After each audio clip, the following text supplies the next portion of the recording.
I am Kartikeya, the chair of Scottish High International School, Delhi.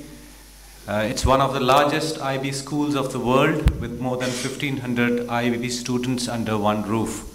I have with me, please rise, Mrs. Goel. Mrs. Sudha Goel is the principal of the school, the head of the school there. Thank you. Ladies and gentlemen, we heard Manjula on a note where we moved towards what's the future of the classrooms of this country and the world, and then Dr. Vandana talking about a lot of good work which has been done in Podar, Mumbai, and I'm sure in other schools as well, on moving towards digital technology. In the next few minutes, if the chair permits me, that's what she said, 5 to 7 minutes and not more, we're going to discuss just a couple of things. We know that the technology is there.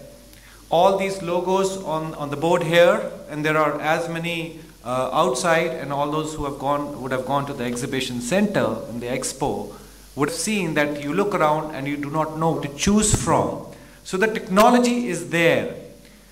What we are talking about is how do we take that technology and move towards a classroom where we can use that technology, where there are a lot of people involved other than that instrument there. So the first question before we move there is, why do we need a future classroom? Show you a little video here.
So the question, are we teaching them? This children are using. So what we need to do is to understand what is the change required in our education policy and our viewpoint. What is the changing learner profile, which we have seen earlier as well. What is the changing role of a teacher as a facilitator of that? And then we discuss the change in the classroom environment. All the smart boards and flow boards and the changeable flow boards we are talking of comes then. Best practices and innovations in the field of education for all those of us who are educators, this would be nothing new. Collaborative learning, inquiry-based learning, research-based learning, engage, transform, achieve, assessment, teacher as a facilitator, connect.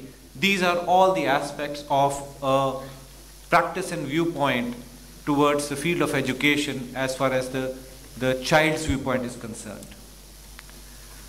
The learner's profile is obviously changing immensely. Somebody was talking about how to learn dissolving of salt in water. What you see children here, they're all but 8 and 9-year-olds learning how salt is dissolved in water. I don't remember in my school learning at that age like this. And this is what is happening today. So this is the changing learner's profile in learning the smallest of things in the classroom. Changing the role of a teacher to a facilitator.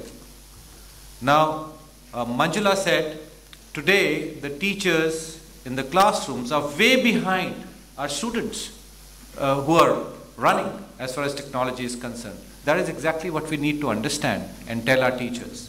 A small video, the last one for today here. I teach, therefore you learn. Or do you? This is a video about changing expectations of our pupils. Things have changed around us. We no longer live the way we used to. Yet, we tend to teach the way we have always taught. In fact, we often teach the way we were taught. Consider this for a moment. This is Charles Dickens' handwriting when he was writing Nicholas Nickleby. If we ask our students to read Nicholas Nickleby today, they'll read it like this. So why do many of us still expect our students to produce their work like this and not like this?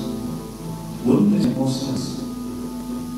Better communication with our students may hold the key to improving their education. If we are to meet our students' expectations, if we are to engage them and infuse them, if we are to remain relevant to them, and we want them to learn from us, well then we may need to start learning from them. So the key here, that if we want them to learn, we may need to learn from them.